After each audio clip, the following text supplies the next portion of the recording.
Bonjour tout le monde, bienvenue à une autre vidéo de peinture acrylique.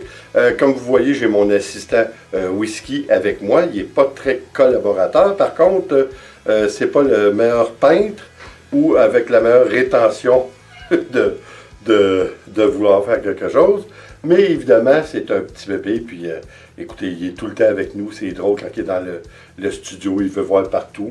Alors, je crois que je vais le laisser à sa maman qui est ici parce qu'on ne pourra pas parler. Alors, et le voilà parti.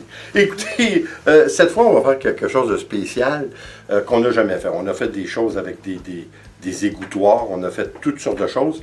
Mais cette fois, on va utiliser un entonnoir. Un entonnoir avec 10 couleurs. On va mettre notre acrylique seulement qu'avec de l'eau.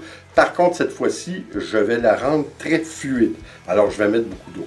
La raison est qu'il y a beaucoup de gens qui le font sur YouTube, mais qui ne mettent pas beaucoup d'eau. Alors évidemment, on ne veut pas faire comme les autres. On veut voir c'est quoi ça va donner, la différence.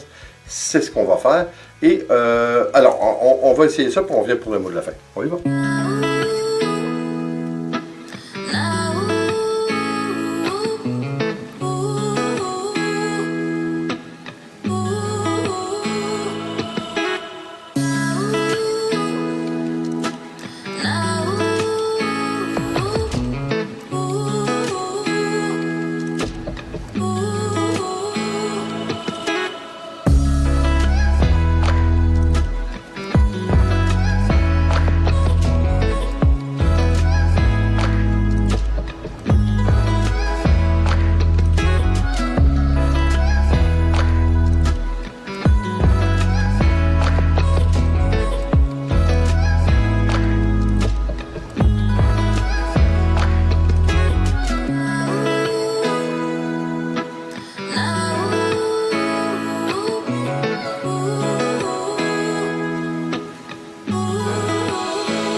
Bon, écoutez, le résultat est très bien.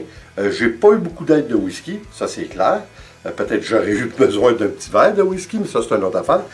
Écoutez, le résultat est pas tout à fait surprenant. Je vous explique. Si vous aimez les cellules, go! On a la méthode pour vous. L'idéal pour les cellules, c'est celle-ci. On le savait déjà au préalable que c'était pour nous donner plus de cellules parce qu'on met beaucoup plus d'eau. Écoutez, le mélange, on peut dire que c'est un petit peu plus que 50-50 proportionnellement eau et acrylique. La raison est bien simple. Plus que vous mettez de l'eau, plus que vous diluez, que vous rendez votre acrylique fluide, mais plus qu'il se forme, plus que ça fait de l'oxygène, donc des bulles d'air. Alors, ces mêmes bulles, cet oxygène qu'on met avec l'eau de surplus, évidemment, va nous donner plus de cellules. Je trouve le rendu très agréable, par contre, et évidemment, je ne suis pas un fan de cellules, alors pour moi, je préfère encore la méthode d'y aller en coulage acrylique, c'est-à-dire un pouring, mais une couleur à la fois. Vous allez avoir des lignes beaucoup plus définies, mais comme je vous dis, si vous aimez les cellules, c'est la façon d'y aller avec l'entonnoir et un petit peu plus d'eau. Évidemment, on peut le faire aussi avec l'entonnoir, mais avec un acrylique qui est beaucoup moins fluide. Vous allez avoir encore des lignes qui sont très fluides sans obtenir de cellules. Alors, c'est juste une question de goût et de technique en finale. Alors, écoutez, encore une fois, je trouve le rendu, par contre, très intéressant. On a un bel amalgame de couleurs. C'est un rendu qui est quand même assez doux. Hein? C'est assez doux. Puis, il faut le dire par contre, c'est que oui, on a beaucoup de cellules, mais on a une belle définition entre chacune des couleurs. Alors, je trouve quand même le rendu intéressant, mais si j'aurais à le refaire, personnellement, je le referais avec beaucoup moins d'eau dans l'acrylique. Une question de goût, j'espère que vous avez aimé, j'espère surtout que vous allez l'essayer parce que, encore une fois, on se doit de l'essayer, puis faire des expériences, et puis jusqu'à temps qu'on atteint un rendu qui nous est agréable. En final, je crois qu'ils sont tous plus agréables les uns que les autres, mais faut-il arriver à nos goûts, à nous, pour notre intérêt.